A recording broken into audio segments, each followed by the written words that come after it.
दोस्तों स्वागत है आपका टोटल सर्किट चैनल में।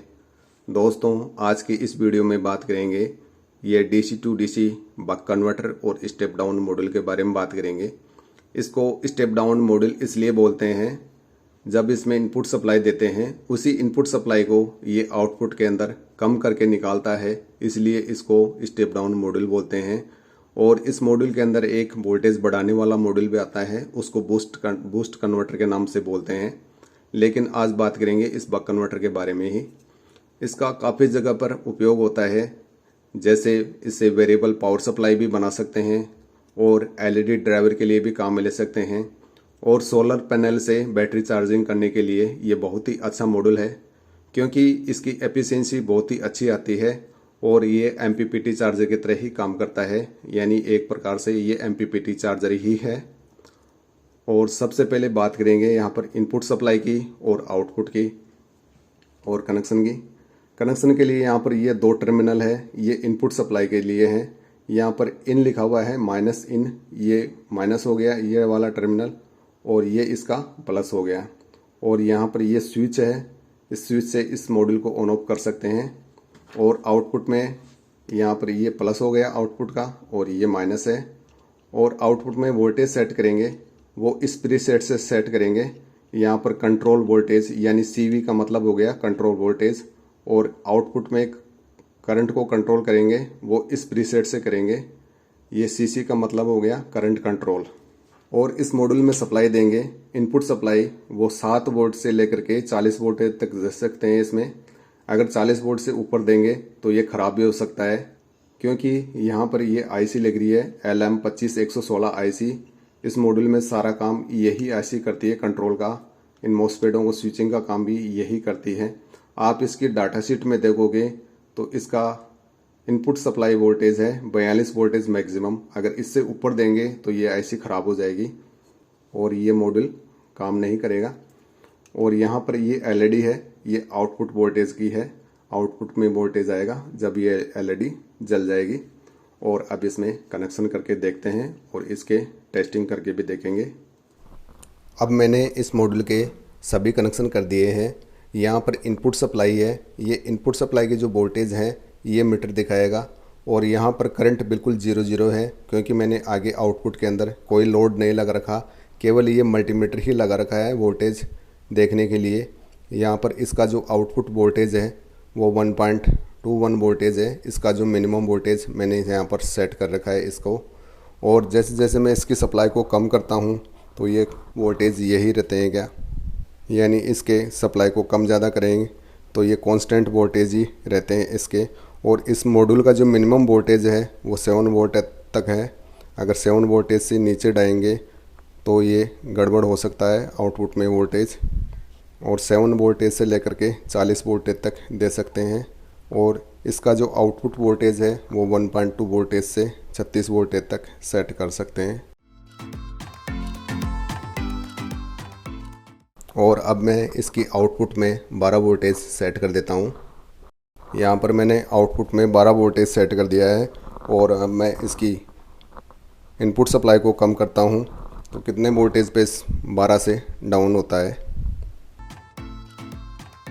जब तक 12 वोल्टेज से 2 या 3 वोल्टेज ऊपर रहेंगे, जब तक ये कांस्टेंट वोल्टेज आउटपुट में दिखाता रहेगा।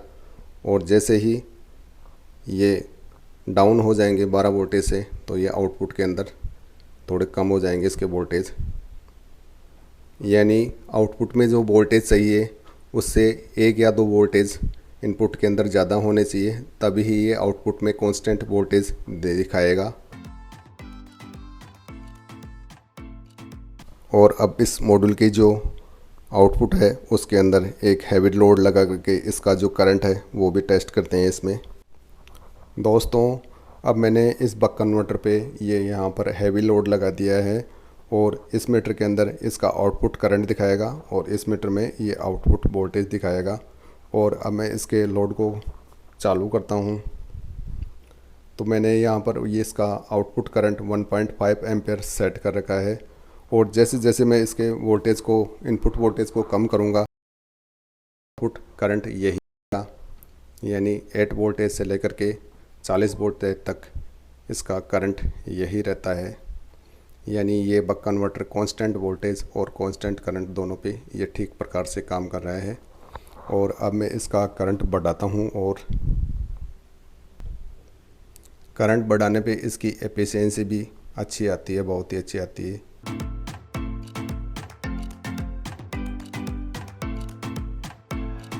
यहाँ पर इसका इनपुट वोल्टेज है 29 वोल्टेज और ये इनपुट करंट है, और यहाँ पर ये आउटपुट वोल्टेज और ये आउटपुट करंट है, यानी ये एफिशिएंसी भी बहुत ही अच्छी दे रहा है। और ये वेरिएबल पावर सप्लाई बनाने के लिए और बैटरी चार्जिंग करने के लिए भी अच्छा मॉड्यूल है।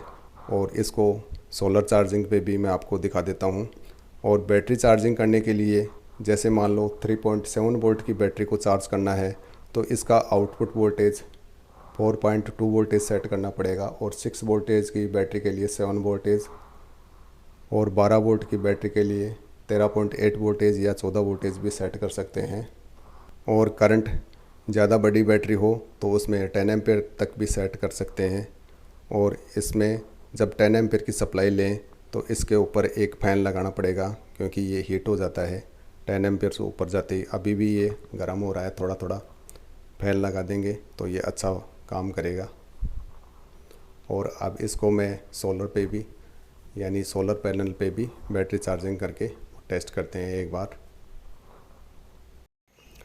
दोस्तों अब मैंने इस कन्वर्टर को सोलर पैनल पे लगा दिया है। मेरे पास ये 250 वाट का सोलर पैनल है। इसकी आउटपुट यहाँ पर आ रही है और इसकी आउटपुट 36 वोल्टेज है, और यहाँ पर देखें तो 34 वोल्टेज दिखा रहा है। और इनपुट के अंदर कोई करंट नहीं ले रहा, क्योंकि मैंने आउटपुट में अभी तक बैटरी को चार्जिंग नहीं लगाया है। और 12 वोल्ट की बैटरी चार्जिंग करने के लिए मैंने इसकी आउटपुट है वो 14 वोल्टेज सेट कर रखी है यहाँ पर। और अब मैं बैटरी को चार्जिंग पे लगाता हूँ तो इसका करंट 10 एम्पियर के लगभग आ रहा है। और यहाँ पर सोलर पैनल की इनपुट है, वहाँ पर 4.2 एम्पियर आ रहा है, यानी ये चार्जिंग के लिए करंट को बूस्ट करके दे रहा है। तो सोलर पैनल से बैटरी चार्जिंग करने के लिए भी ये अच्छा मॉड्यूल है। और दोस्तों जैसे जैसे ये बैटरी चार्जिंग होगी वैसे वैसे इसका करंट अपने आप ही कम होता जाएगा। दोस्तों अभी तक आपने इस चैनल को सब्सक्राइब नहीं किया है तो चैनल को ज़रूर सब्सक्राइब कर लेना, क्योंकि मैं आने वाले वीडियो के अंदर MPPT चार्जर और इससे भी बढ़िया बक कन्वर्टर होता है उसको बनाने के बारे में आपको बताऊंगा। और अब यहाँ पर देखें बैटरी का चार्जिंग करंट तो ये काफ़ी कम हो गया है, और जैसे जैसे बैटरी और ज़्यादा चार्जिंग होगी वैसे वैसे इसका करंट कम होगा और बैटरी वोल्टेज भी थोड़ा बढ़ जाएगा। और दोस्तों आपको ये वीडियो कैसा लगा मुझे कमेंट करके ज़रूर बताना। आपको ये वीडियो अच्छा लगा तो वीडियो को एक लाइक ज़रूर कर देना। आपको यह वीडियो देखने के लिए धन्यवाद। आपका दिन शुभ हो। मिलते हैं अगले वीडियो के अंदर।